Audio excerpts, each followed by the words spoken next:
welcome to the Hub. And for this Hub, we present a discussion about the latest installment of the Marvel Cinematic Universe, Thor, Love, and Thunder, which was released in the United States officially on July 8th, 2022. But as the practice has been of late, they had showings the evening before on July 7th. So in summary, I present the official synopsis direct from the Disney press kits. And I quote, Marvel Studios' Thor, Love, and Thunder finds the God of Thunder on a journey unlike anything he's ever faced, a quest for inner peace. But Thor's retirement is interrupted by a galactic killer known as Gorr, the God Butcher, who seeks the extinction of the gods. To combat the threat, Thor enlists the help of King Valkyrie, Korg, and ex-girlfriend Jane Foster, who, to Thor's surprise, inexplicably wields his magical hammer, Mjolnir, as the mighty Thor. Together, they embark on a harrowing cosmic adventure to uncover the mystery of the God Butcher's vengeance and stop him before it's too late. And look, y'all, as usual, we will start with a non-spoiler discussion on the movie and then transition into a spoiler-filled discussion afterwards. And I promise you, we will give you ample warning prior to that transition, so don't worry. So, y'all, let's begin with our Marvel guru on this topic, Eli Ivory of ivorycomics.com. Sir, what did you think of this latest installment of the Marvel Cinematic Universe, Love and Thunder? Wow. Set the Tony. Oh, man. I'm about to. Set the Tony. Yeah, that's what I was born to do. I would say this. If you've seen the Ragnarok movie, the third movie of the Thor installment series, yeah. Okay. I think they tried to kind of take it on that path. It didn't really it had that weirdness to it, and don't get me wrong, I would say in the first half of it I was about the weirdness, and then they had parts where they were trying to make it serious, and then that would throw me out of the weirdness, and then they would just make it crazy again. And I'm sure we'll get into all details and specifics of it, but I would have to say that it's a weird kind of jarring ride. So I would give it like at least like a B minus. Okay. On it, but there's no Ragnarok. Did you love it? Like it? Hate it? Whatever we usually say? I liked it. Okay. And there were parts where I really, really could have loved it because it was one of the more I've tried not to be a purist anymore since we started doing this, where like I said, I've read that in the book. It's hard to do, it. Yeah. But this is one of the few times I could actually tell you that some of the characters' origins that was right out of the book. I can tell you that well, I guess I don't think they're spoiling it. No, I mean like, it's in their promo, so it's yeah, they know who's in it. Yeah, like Gorr and they know Gore's in there. Yeah, like Danny and I saw the movies. Like, have you heard of this guy? And I was like, no, I have never heard of Gorr. But then when they said God Butcher, I was like, oh yeah, that's a Jason Aaron. Like when he took on Thor, when he took on his series of Thor, that was the villain he used. And was he not named Gorr? Was he just called the God Butcher? Well, he probably was called Gorr, but the God Butcher that tends to stick. That sticks. Yeah. Okay, so that's what's more prominent. There's a Thor, head. There's a Gorr, there's God Butcher was was the story arc. But if you read there was Al Gore, and that's a whole different murderous. Oh yeah, of course. Yeah, that's all about different. That's politics. Yeah, absolutely. So I give it that, but for the most, it was kind of weird. It was kind of weird. Okay, cool. Who next? I'm giving it 2 screaming goats up. That's all. Oh God. Let's go. It was a fun movie, man. I had a good time at this movie. I really like Ragnarok, so I don't think maybe I liked it as much as Ragnarok, but I still had the same vibes. I think they should just let this guy, however you say his name, Taika Waititi, just let him do all the rest of the Marvel, at least the rest of the Thor movies, because these are a lot of fun. I was gonna say that all of them. Yeah, no, not Marvel, but all the Thor ones. Okay, yeah, let him just do that from now on because he's nailed it. And I just wanted him to hang out with Korg, and I just wanted to be like a buddy cop movie with just him and Korg going around and getting in adventures and stuff. And he is Korg, so yeah, that's good. It's fun, man. I don't know. I'm not a big Marvel fan, as we already know, so I don't really care about the backstories and the, oh, well, this guy did that before, and this is why he's in. It's just like, oh, just entertain me, and I was entertained. That's for sure.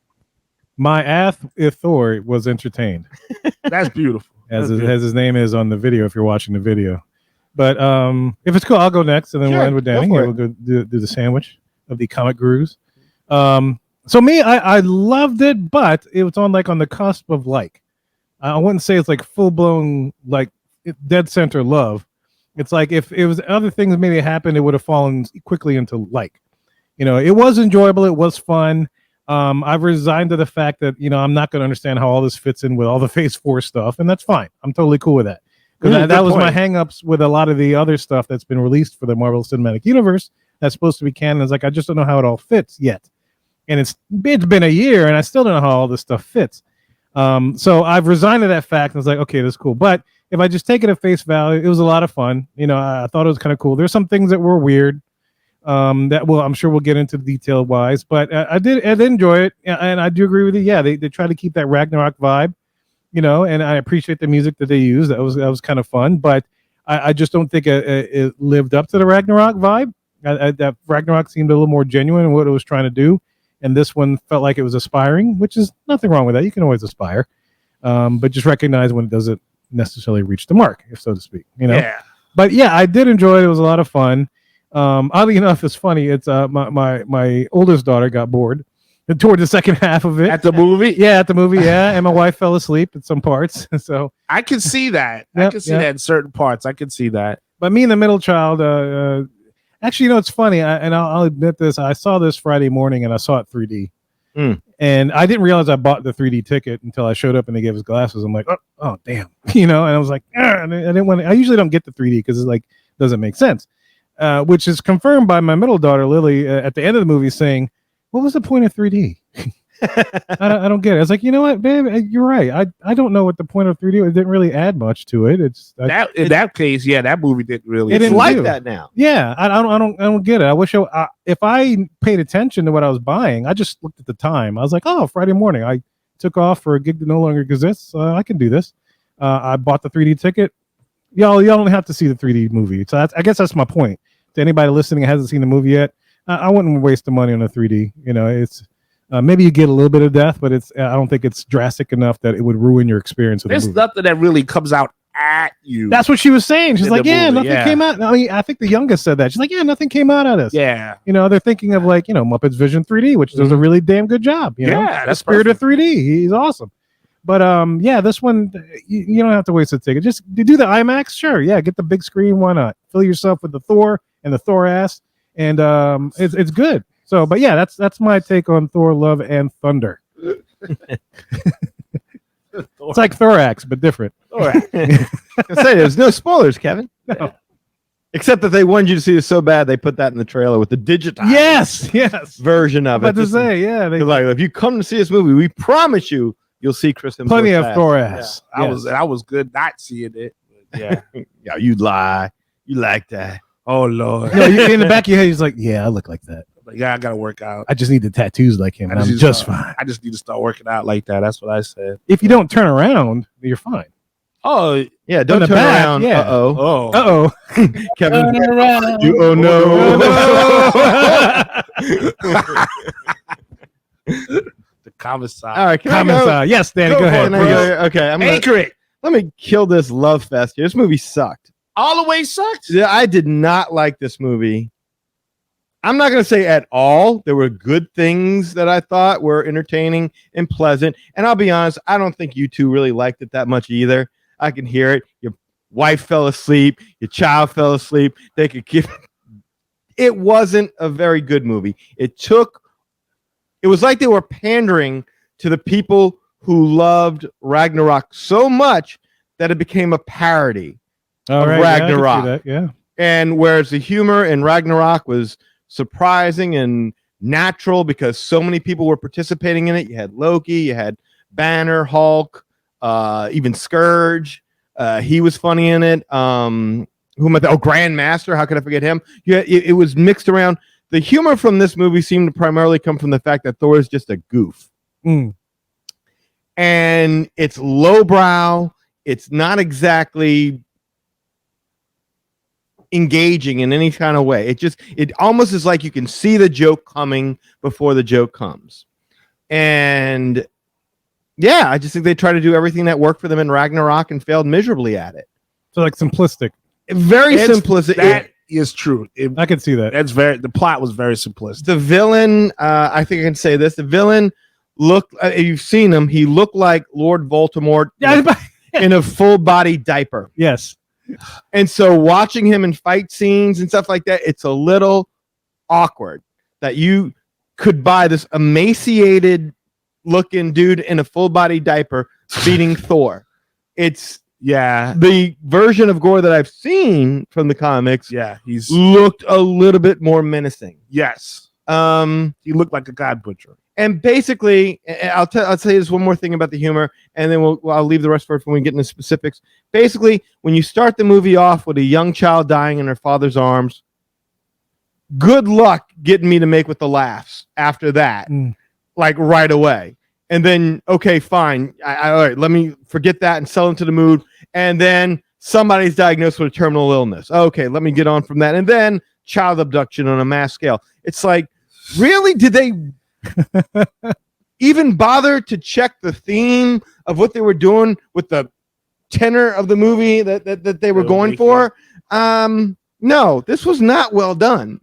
I'm sorry. I mean, it's trading in on a lot of the love that we had for Ragnarok, and it's not to say that not everything was. I thought Zeus was hysterical. I thought Russell Crowe stole that movie. Oh, he was awesome. Yeah, Russell Crowe was brilliant. I appreciate the fact that they didn't make this movie 3 hours long. I thought it was beautifully shot. There were nice elements to it. Not to say that this was a pure crap movie. Like I hated this movie. Right. No, I get what you're saying though. But there's no way in hell that you can look at this movie and tell me that this is something special. It's not. It's fluff. Yeah, that's probably why I like it so much. Exactly. Like I said, I was entertained. I mean, granted, it's like usually I'll watch these movies twice before I do these reviews, but I only had a chance to do it once. So I'm going off of a singular thing. So usually the first time I take it, because I don't process things that deeply right off the bat. Like I just don't. So right off the bat, it's like, I was enjoying it compared to everything else that's been coming out. I'm good. I'm okay. I'm good. But if I had a second chance, I bet you my opinion would be different. But I just didn't have the luxury for this particular time. And there's nothing wrong with enjoying fluff. People watch Friends all the time, and they love it.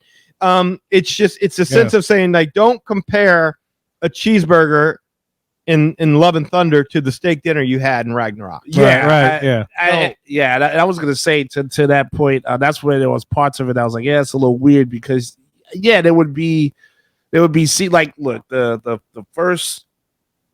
Not the part with Christian Bale, but I ain't gonna lie. Like when there was the part with Thor to introduce Thor, I was like, oh man, that's funny. But there is a certain level where they introduced Thor. Which one? The female Thor or no, Thor. Okay. I don't know, just Thor, not Mighty Thor, just Thor. But he's doing the fight and all that crazy absurdness happens.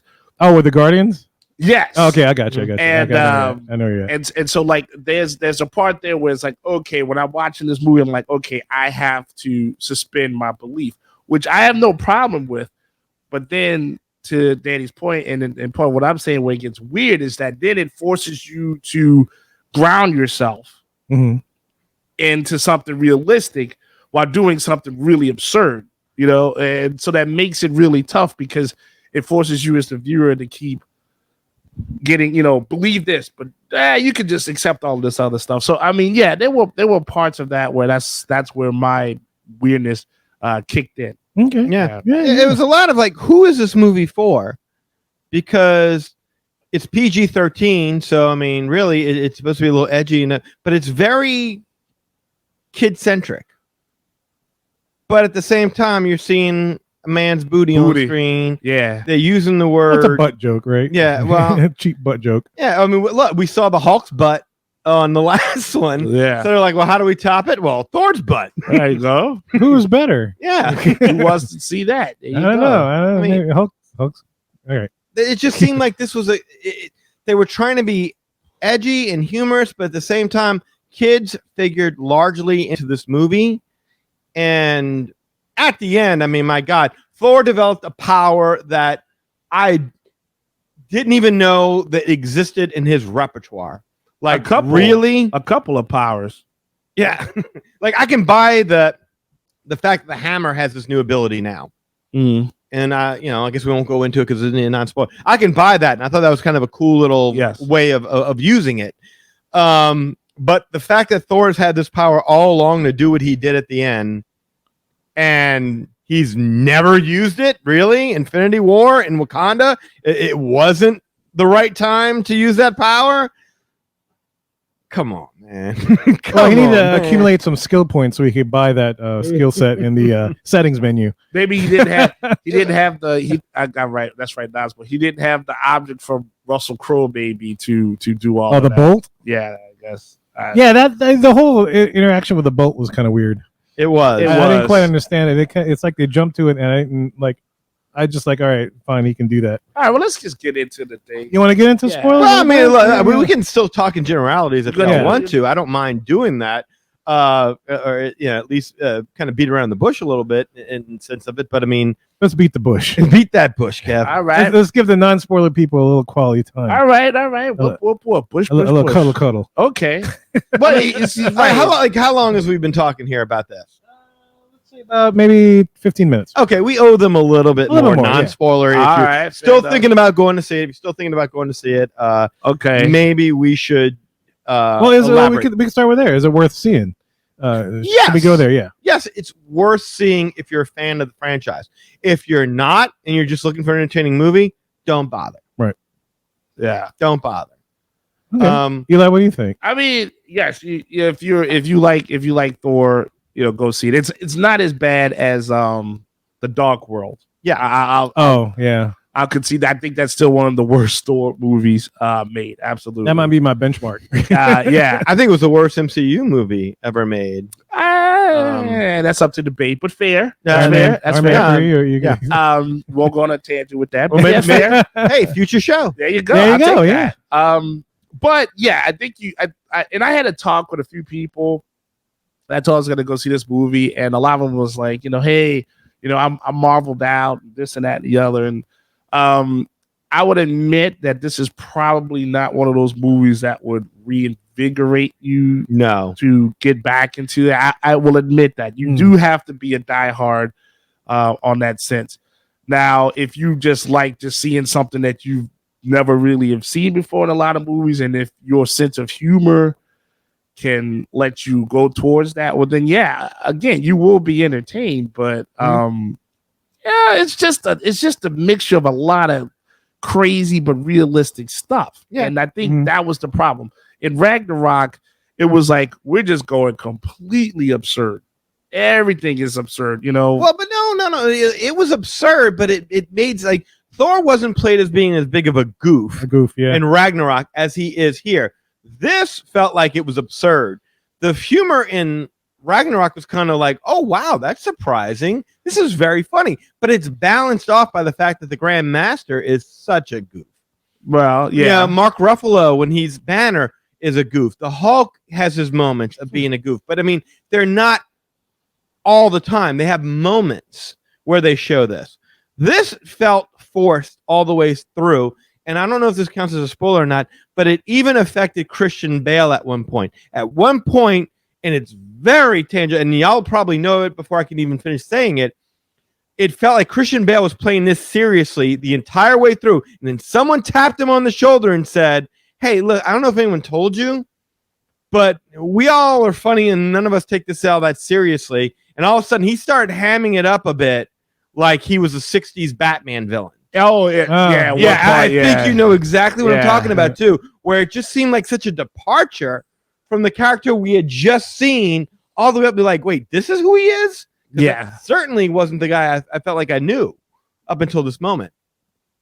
I don't think they established him well enough to know who that person is, I would agree to a sense. And in fact, I think he's the most relatable, one of the most relatable and identifiable characters in the movie. Like, Oh yeah, I'm telling you, like, I'm watching this dude and I'm sympathizing, and I can't really say why. I guess we'll get to it in the spoiler section. I can't really say why, but at the end of the movie, I mean, he really kind of turns out to be right. yeah. I mean, his purpose in life, and it comes from his hatred to the gods. It's well justified, and it's not like they showed you anything that would make you say to yourself, "Yeah, that one god was a douche," but not every god. No, every god was pretty much like that, except for Thor. Except for Thor. Except for Thor, and even Thor with the Guardians of the Galaxy had his moments of self-indulgent. I'm not really worried about the peons. I'm just doing my thing. Oh, that was my favorite part. Kind of stuff. That was my favorite part of the whole movie. And the other thing is that I don't think this is a spoiler at all. Is that one big thing in most MCU movies is that the hero, you got to feel for the hero being in some sort of threat. I mean, I could go down the line where even Iron Man had that moment, Spider-Man's had that moment, Captain America's had that moment. I mean, Thor did not have that moment in this movie, and it was never at one point did I ever feel. Now, I was entertained by the love dynamic, I guess, The awkwardness of the X. of all that stuff. But I never felt at any point that Thor was in a threatening situation. There was a point in that movie where I was like, oh man, like, okay, he in trouble. And then it like just didn't even happen. So, I mean, I think that's another factor of it, that it was just like, well, Thor's just doing his thing. He's just gonna, he's just gonna get the end of it, and he's not gonna have any problem. And I think that's another like huge situation that I had with it, was like, he's still a hero, I mean, he still gotta have, he still has to have a level of threat that is going to occur to him, where you're gonna be like, I don't know. I mean, I know the movie says Thor Love and Thunder, but I don't think. I think they tried, but I don't think they were successful. I was going to actually ask that, and I don't know if this is appropriate place or not, but can Thor be killed? Yes. Yeah. Okay. Yeah. Because I don't know. I mean, well, the other god got killed, so why not he? Yeah. Right. But now, I mean, I guess he could have with that sword, right? Right. But other than that, because it seems he's pretty indestructible. Yeah. To Lee's point, they make it clear like you can only kill a god with the sword, but there is a part in the earlier Thor movies where Odin says something like, "We're not gods per se. We can be killed. We die." I mean, Odin dies. I mean, right. So he can break his heart. Yeah, I believe Thor could. Loki died. Yeah, got him several times. Several. Yeah, right. But he was never in any threat. If you think of it, maybe one part, but he was never in any threatening spot in the whole movie. Yeah, I think it really worked. Yeah. And I will say, and I want it to be known, like, again, this is nothing. One of the positives, and I should have maybe even led with this, I'll pay to watch Chris Hemsworth be Thor every time.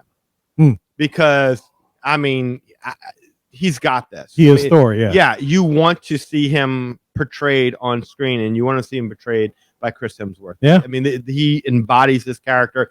His performance is a joy, even when you see the jokes coming. I just really felt like this was a discombobulated mess of a movie, and it really makes me wonder, because it's been 3 years since Endgame, and outside of the concept of a multiverse, we still have no freaking sense of the greater all sense of where the MCU is going, and we've yet to be introduced to any truly compelling new characters to help make up for the loss of Iron Man and Captain America and Black Panther. Lord knows what they're doing with that. We have yet to be introduced to anyone that's going to fill the void of those characters.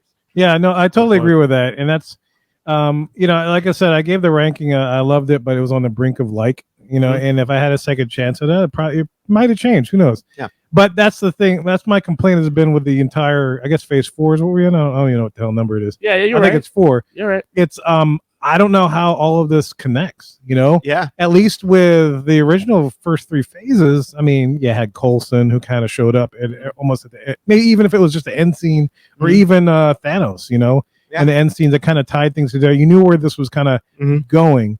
But and this is thinking back with the entire, and I've been watching it religiously for the past year and a half or so, since the Phase 4 started. And it's like, I don't know where, and I've said this on previous reviews of movies, like I don't know, and shows, I don't know how this all ties in together. Yeah. People have told me, it's like, yeah, it's all about the multiverse. It's like, yeah, but I can assume that, but it's not concrete. No, it's like not. This is what they're leading to, and I can buy. Everybody's kind of speculating or whatever else, and I get the argument, oh, the origin movies. Like, yeah, it was origin movies too in the original phases, but there was still some, even if it was just an end scene or post credit scene, there was still something that kind of linked them.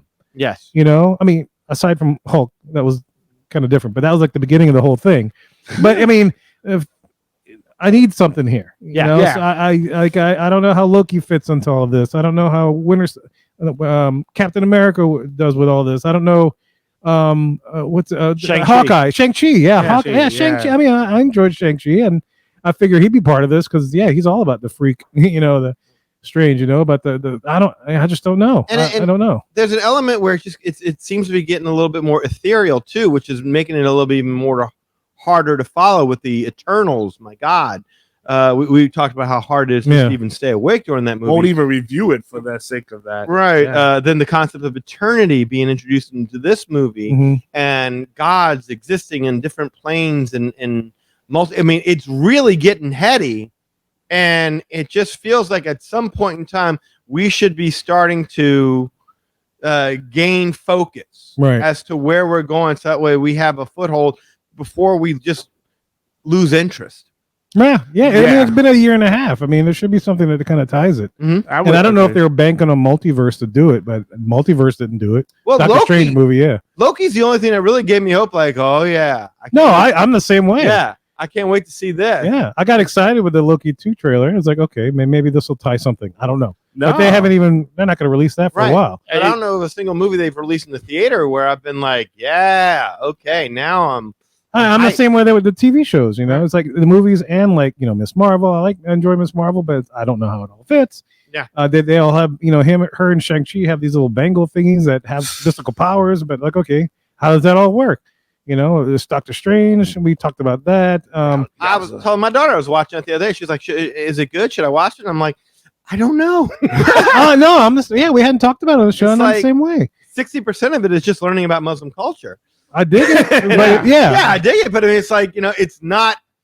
Is it kid appropriate? Not that it wouldn't be appropriate to expose them, but I mean, are they just going to be like, oh, this is like being in social studies? Like, is it something that's I zone out every once in a while while watching it. No, it's easy to do. We didn't talk about this on the show yet, but I'm sure we will. Yeah. They had 5 episodes, and I thought it resolved it, but they have one more episode next week while I'm on Disney, and I'm gonna wake up and watch it. But it's like, I don't get why are you dealing with that? Yeah, why is there a 6th episode when whatever you had to resolve was resolved? Yeah, I haven't even seen that one yet. So I'm not mentioning anything. I'm not saying anything. I was gonna say though, but I was if I could just to answer the question I posed, is it worth seeing it? Yes. Yeah. Not in 3D, but if it were released the same time as like on a streaming service, then I would say, I would be happy with the streaming service. Yeah. I would be good with that. You paid for Disney Plus, and it shows up. Yeah, please watch it on Disney. Yeah. But I mean, there's something to have it on the big screen and the movie seats. And, sure. But I think this one I could have enjoyed either way. Yeah. It would affect me the same. Yeah. I don't need the big screen. I don't need the heated chairs or the comfy recliners. For this one, I didn't feel like I needed it, but real quick before we get into your point, Lee, what do you think? Is this worth seeing? Yeah, I mean, I thought it was fun and perfect for summertime movie, if you want to say that. It's like it's got enough action and stuff. If I had the choice of seeing it on Disney Plus, I probably would have done that, but that's also just because, again, I'm not clamoring just to see every MCU movie. It's more of like, okay, well, we're going to review it for the show. I'll sit back and enjoy it. Cool. But at the same time, like if they said, okay, it's on Disney Plus, but you got to pay the $20 or whatever, I'll just go to the movies and see it then. Yeah. You know what I mean? Yeah. It's all right, cool. But if it's already on a service I've already paid for, then yeah, probably you'd be okay. Just watching it there because you can get the same effect. Well, but yeah, I mean, it's definitely worth seeing. And it's something that, again, maybe even if you're not the biggest Marvel fan, if you just want a fun movie that's got some action and got some little drama going to it, and if you like Tio Akiki or whatever his name is, if you like his style, then you'll like it. If you like getting freaky, yeah. Yeah. Taika Waikiki. In my Waikiki. In Waikiki. Right. I enjoyed him in Free Guy. I don't know if y'all saw that. I need to see that one too. Yeah, I didn't know he did that one, or he's in it. He plays the villain in there, I believe, if memory serves. Oh, I believe he plays the villain, and he is really good. I know he's doing the third Deadpool, so I'm looking forward to that. I'm looking forward to that. I mean, he does. If you've seen all What We Do in the Shadows, that's a lot of fun. I mean, he just does a lot of cool stuff. Maybe he should team up with. Damn, I just lost my train of thought. Hamilton guy. Oh, Lin-Manuel? Yeah, let's see what they do if we put those two guys together. That could be There could be some interesting, craziness. He was in the whole Disney universe might explode. He was in Inglourious Basterds, wasn't he? He was an actor in it. Oh, really? If I remember correctly, yeah. Oh, did he play Hitler? No. What? No, that was a different movie. That was Jojo Rabbit. I know I don't know what his involvement was, but I remember Taika Waititi was in Inglourious Basterds. Okay. Some role. I don't remember which role. We're very far anyway, we're far off things. So Eli, back to you, sir. You were about to say something. I was like, I ain't talking after that. Yeah.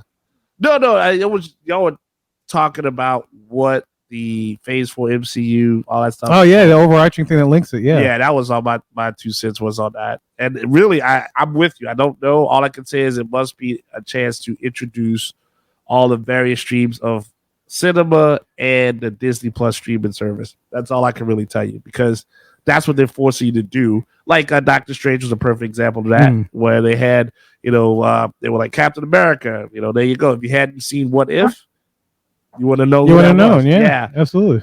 So that's not fair to the consumer or the average viewer, right? On that sense that it's all broken up like that. But I think it's just a money grab on this phase. Yeah, that's a good point. Like, I'm not saying that this is what happened, because I'm sure it's not, but it does seem like all of us walked away from that phase 1 or whatever. Whenever the first 3 phases, the first section of the Marvel Cinematic Universe, we walked away with that was amazing. What a great grand plan they had put together, and what a ride! And I can't wait for the next half.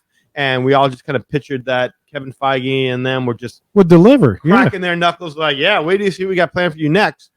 And now you're starting to question whether or not they're just sitting around like, oh my God, these guys really like that. What do we do now? I don't know. Just throw it all out there while they still like it. Like, just they don't have an overarching vision. Give them. And now we're starting to question, where the hell are we going? Mm-hmm.